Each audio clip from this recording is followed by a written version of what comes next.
Varicose veins కి సరైన చికిత్స కోసం సంప్రదించండి ఎవిస్ హాస్పిటల్.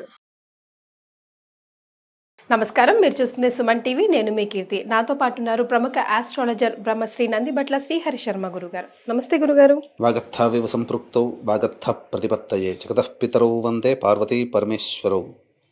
సదాశివసమారంభాం శంకరాచార్య మధ్యమాం అస్మదాచార్య పర్యంతం వందే గురు పరంపరాం. ఆదిత్యాయ చ సోమాయ మంగళాయ బుధాయ చ గురు శుక్ర శనిభ్యశ్చ రాహవే కేతవే నమః. శృంగేరి జగద్గురు పీఠాధిపతులకి, కంచి పీఠాధిపతులకి నమస్కారంలో తెలియజేసుకుంటూ కార్యక్రమాన్ని ప్రారంభిద్దాం. గురుగారు, 2024 ఆఖరికి వచ్చేసాము. ఆదివారం మాస శివరాత్రి. ఈ రోజుని మేమంతా ఎలా సద్వినియోగించుకోవాలి, అలాగే ఈ వీడియో ఎండింగ్లో కూడా మీరు చక్కగా మమ్మల్ని అందరినీ ఆశీర్వదించి 2025కి వెల్కమ్ చెప్పాలి. తప్పకుండానమ్మా. మనకు ఉన్నటువంటి అనేక మాసాలలో మాఘమాసము, శ్రావణ మాసము, ఆశ్వేజ మాసము, కార్తీక మాసము, మార్గశిర మాసం, ఈ 5 మాసాలు అత్యంత ప్రభావవంతమైనవి. మానవులు అనగా మనమందరం కూడా పిల్ల పాపలతో తరించే మాసాల్లో ఇవి. ముఖ్యంగా విష్ణువుకు సంబంధించినటువంటి మాసం మార్గశిర మాసం. ఎందుకనంటే మాసానా మార్గశీర్షోహం అని చెప్పి భగవద్గీతలోనే విష్ణు భగవానుల వారు కృష్ణుడు మనకు చెప్పాడు. గురుగారు, అనగా విష్ణు యొక్క భార్య అయినటువంటి లక్ష్మీదేవి అవతరించింది కూడా ఈ మార్గశిర మాసం అమావాస్య రోజున. పోతూ పోతూ ఈ 2024 సంవత్సరం ఆఖరి రోజులు మనకు అద్భుతమైన రోజులు ఇచ్చింది. ఒకటి శని త్రయోదశి 28వ తారీఖు, 29వ తారీఖు మాస శివరాత్రి, 30వ తారీఖు సోమవారము ప్లస్ అమావాస్య. ఎందుకు ఈ యొక్క 2024లో డిసెంబర్ 29వ తారీఖు రోజున ఉన్నటువంటి రోజున మాస శివరాత్రి ఎందుకు విశేషం అనంటే, అంటే మనకేంటనంటే సహజంగా ఈ మాస శివరాత్రులన్నీ మనం లెక్క వేసుకుంటే అమావాస్యకి ముందు రోజు అయినటువంటి చతుర్దశి రోజున నిషీధి సమయంలో లింగ రూపములో ఈశ్వరుడు ఉద్భవించాడు అని చెప్పి ప్రతి నెలలో వస్తుంది. మాఘమాసంలో ఉద్భవించాడు అమావాస్య ముందు రోజున, నిషీధి సమయంలో చతుర్దశి తిథి ఉన్న రోజున, త్రయోదశితో కూడుకున్నటువంటి చతుర్దశి తిథి ఉన్న రోజున, ఆ రోజున ఈ యొక్క మార్గశిర మాసంలో వచ్చేటువంటి ఆ మాస శివరాత్రికి ఒక విశేషం ఏంటంటే జ్యేష్ఠ నక్షత్రంతో ఉంటుంది, అదొకటి. తర్వాత చతుర్దశి మొత్తం ఉందమ్మా ఆ రోజు, త్రయోదశి లేదు. 29వ తారీఖు తెల్లవారుజామున 3:33 త్రయోదశి తిథి వెళ్ళిపోతుంది. ఆ 29వ తారీఖు రోజంతా ఉండి మళ్ళీ 29వ తారీఖు మధ్యరాత్రి అయిన తర్వాత రాత్రి 4:50 30వ తారీఖుకి తెల్లవారుజామున 4:50 వరకు ఈ చతుర్దశి తిథి ఉంటుంది. ఇది చాలా ప్రత్యేకమైనటువంటి మార్గశిర మాసంలో వచ్చే మాస శివరాత్రిగా చెప్పవచ్చు. సాక్షాత్తు ఈశ్వరుడికి చెప్పబడినటువంటి సంపూర్ణమైన మాస శివరాత్రి. ఇప్పుడు అమావాస్య అంటే సూర్యుడికే చెప్పబడి ఉంది, పౌర్ణమి అంటే చంద్రుడికే చెప్పబడి ఉంది.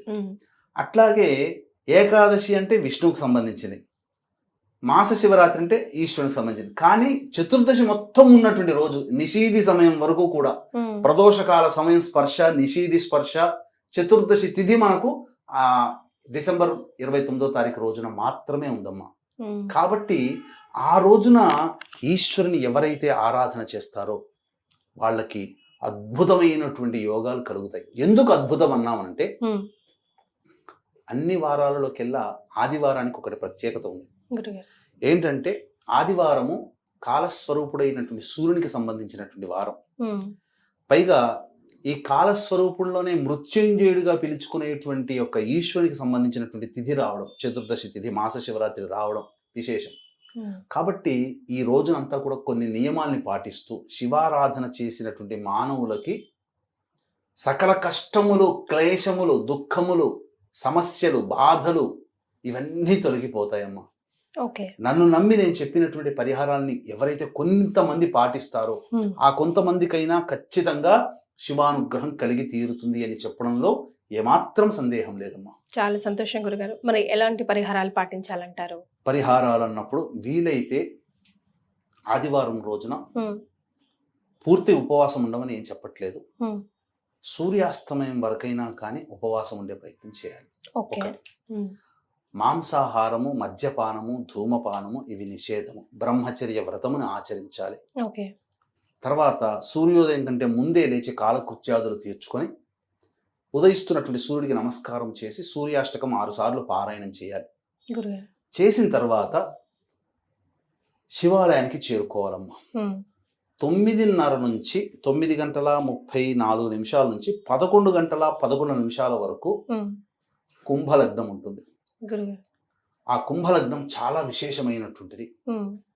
పైగా ఆ కుంభలగ్నంలో గురువు, చంద్రుడు అందరూ కూడా, శుక్రుడు, చాలా శుభగ్రహాలన్నీ కూడా శుభస్థానాల్లో ఉంటున్నాయి ఆ రోజున. ఆ 9:30 నుంచి 11:11 మధ్య కాలంలో శివాలయానికి చేరుకొని నవగ్రహాల చుట్టూ శివాయ నమః అంటూ 27 ప్రదక్షిణలు చేసి శివాలయంలో అభిషేకం చేయించుకోవాలి.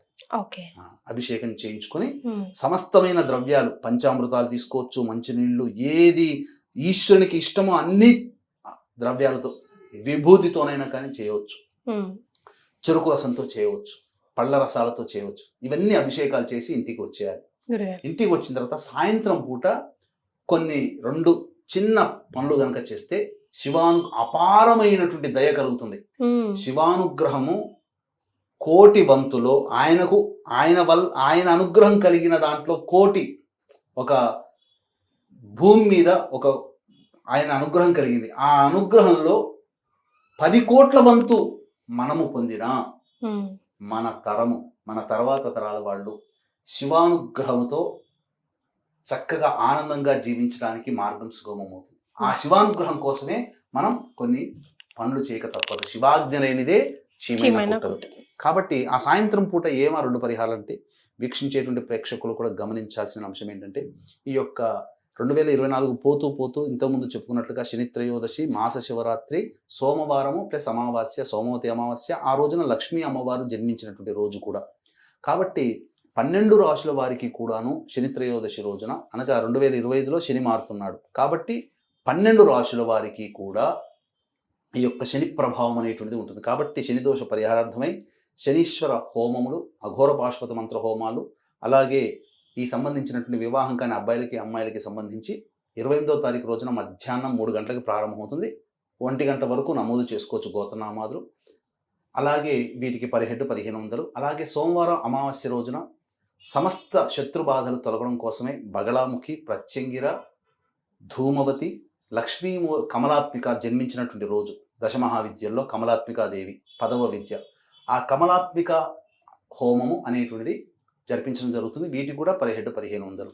అవకాశం ఉన్న వాళ్ళు కార్యక్రమ తదనంతరం కాంటాక్ట్ చేసి మీ గోత్రనామాలు నమోదు చేసుకోవచ్చు.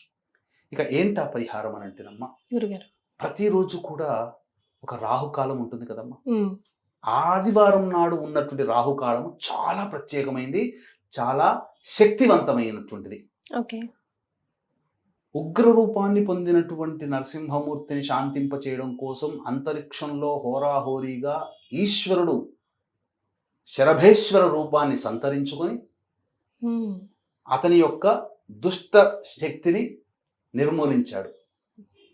అంటే మనకు దుష్ట శక్తుల్లో ఈ సంబంధించినటువంటి ఆగ్రహము, కోపము, ఆవేశాన్ని సూచించేవాడు నరసింహమూర్తి. అటువంటి ఆగ్రహావేశాన్ని కూడా అణచగలిగాడు ఈ శరభ రూపాన్ని శరభేశ్వర రూపాన్ని ధరించినటువంటి ఈశ్వరుడు. ఆ శరభేశ్వర సమయము రాహుకాలం 4:30 నుంచి 6 గంటల వరకు ఉంటుంది. దీన్ని మనం సాధారణంగా రాహుకాలంగా పరిగణిస్తాం. కానీ తాంత్రికులు వీళ్ళు మాత్రం శరభేశ్వర రూపంగా ఆ సమయాన్ని గ్రహిస్తారు. కాబట్టి ఆ సమయంలో వీలైనన్నిసార్లు దుర్గా అష్టోత్తరం కానీ, శరభాయేశ్వర అష్టోత్తరం కానీ, ప్రత్యంగిర అష్టోత్తరం కానీ, బగళాముఖి ఏదైనా కానీ, ఇవన్నీ వీలైనన్నిసార్లు, కనీసం శివాష్టోత్తరమైన వీలైనన్ని సార్లు పారాయణం చేయాలి. చేసిన తర్వాత ప్రదోష కాలంలో శివాలయానికి చేరుకొని ఈశ్వరుడికి మారేడు దళాలతో, గన్నేరు పూలతో, మల్లె పూలతో, శంకుపుష్పి పూలతో, చామంతి పూలతో, 8 రకాలైనటువంటి పుష్పాలతో అర్చన చేయాలి. ఈ విధంగా నందివర్ధనం పూలు, ఈ విధంగా చేసినటువంటి మానవుడికి అపారమైనటువంటి శివానుగ్రహం కలిగి తీరుతుంది. పైగా మన ప్రాణము అన్నంలో ఉంటుంది కాబట్టి ఆ ప్రదోషకాల సమయంలో బాహ్యాంతరాలయంలో అన్నం, గంజి వార్చినటువంటి అన్నాన్ని కొద్దిగా చల్లబరిచి గోరువెచ్చగా ఉండాలి, మరీ వేడిగా ఉండాలి. ఆ గోరువెచ్చగా ఉన్నటువంటి శుద్ధమైనటువంటి గంజివార్చినటువంటి అన్నాన్ని అభిషేకం చేసి తదనంతరం అర్చన, ఈ విధంగా 8 పుష్పాలతో ఎవరైతే అర్చన చేస్తారో వాళ్ళకి అపారమైనటువంటి శివానుగ్రహం కలుగుతుంది. మన ప్రాణాన్ని ఈశ్వరునికి అర్పించిన వాళ్ళమవుతాం. తద్వారా ఈశ్వరుడు అనుగ్రహం కలుగుతుందమ్మా. అసలు చెప్పరాని పరమ సంతోష భరితుడు అవుతాడు. అసలే భోలాశంకరుడు. భోలాశంకరుడు లంకేశ్వరుడు తన యొక్క రుద్ర ఆ స్తోత్రాన్ని చదువుతూ ఆ యొక్క తన ఉన్నటువంటి ప్రేగుల్నే నాడులుగా చేసుకొని రుద్రవీణ వాయించితే పరమేశ్వరుడు సంతోషించాడు కదా, అంతకంటే ఎక్కువ సంతోషిస్తాడట అన్నాభిషేకం ప్రదోషకాల సమయంలో. ఈ యొక్క మాస శివరాత్రి రోజున ఏ వ్యక్తి అయితే చేస్తాడో అంతటి గొప్పదైనటువంటి వరం అమ్మ, అంతకంటే ఇంకా కావాల్సింది ఏముంది. కాబట్టి ఆ రోజున ఆ విధంగా చేయండి. పైగా ఆ రోజున చేస్తున్నారు, దాని ముందు రోజు శని త్రయోదశి, దాని తర్వాత రోజు సోమవతి అమావాస్య, ఇవన్నీ ఈశ్వరునికి సంబంధించి ప్రీతికరమైన రోజులు. కాబట్టి ఈ ఆదివారం రోజున చెప్పిన విధానముగా మీరు ఆచరించి శని త్రయోదశి రోజున, సోమవారం అమావాస్య రోజున మన పీఠం ఆధ్వర్యంలో మీ యొక్క జీవితం బాగుండడం కోసం చేసేటువంటి కార్యక్రమాల్లో గోత్రనామాలు నమోదు చేసుకున్నటువంటి వాళ్ళకి తప్పకుండా ఆ శివానుగ్రహం కలిగి తీరుతుంది అని చెప్పడంలో ఏమాత్రం సందేహం లేదు. తప్పకుండా పాటిస్తాం గురుగారు. వెళ్తా మంగళ ఆశీర్వచనాలు. తప్పకుండా వీక్షించేటువంటి సుమన్ టీవీ ప్రేక్షకుల్లో ఎంతోమంది తమ జీవితంలో ఈ 2024వ సంవత్సరం ఎన్నో కష్టాలు పడ్డారు. అందరూ కూడాను చాలా ఈతి బాధలు ఎదుర్కొన్నారు, సమస్యలు అన్ని రంగాలలో వాళ్ళకి కూడాను ఆనందదాయకంగా లేదు. కానీ గ్రహగతులు మారబోతున్నాయి. శని భగవానుడు మారుతున్నాడు, గురుడు మారుతున్నాడు, ప్రధానమైనటువంటి రాహుకేతులు కూడా మారబోతున్నారు వచ్చే సంవత్సరం. గత 2 సంవత్సరాల్లో చూసుకుంటే గురుశనులు మాత్రమే మారారు, ప్లేస్ మార్పు జరిగింది. ఇక మిగిలిన గ్రహాలు అంటారా, అవి ఎలాగో ప్రతి 2 నెలకి అట్లా తిరుగుతూనే ఉంటుంటాయి. కానీ ప్రధానమైనటువంటి రాహుకేతులు, గురుశనులు, ఈ 4 గ్రహాలు కూడా 2025లో మారబోతున్నాయి. స్థాన చలనం జరుగుతుంది. కాబట్టి ఆ గ్రహాల యొక్క దివ్యానుగ్రహం ఈ వీక్షించేటువంటి సుమన్ టీవీ ప్రేక్షకులకి అందరికీ ఉండాలి. తద్వారా వాళ్ళందరూ కూడా సుఖశాంతులతో జీవించాలి. మీ యొక్క సంకల్పం 2024లో నెరవేరకపోయినా 2025లో మీ యొక్క కోరిక ఏదైనా కానీ ఆ దేవతానుగ్రహం వల్ల నెరవేరాలని మనస్ఫూర్తిగా కోరుకుంటూ మంగళ శాసనములు ఇస్తూ ఆశీర్వచనం అండి. తప్పకుండా మీ యొక్క సంకల్పం నెరవేరుతుంది. చెప్పినటువంటి ఈ కార్యక్రమంలో చెప్పినటువంటి పరిహారాలని పొంది అపారమైనటువంటి శివానుగ్రహాన్ని పొందండి. గ్రహగతులన్నీ కూడాను మీకు అనుకూలంగా ఉంటాయని చెప్పడంలో ఏమాత్రం సందేహం లేదు. చాలా సంతోషం గురుగారు, ధన్యవాదాలు. సర్వం శ్రీ ఉమామహేశ్వర పరబ్రహ్మార్పణమస్తు.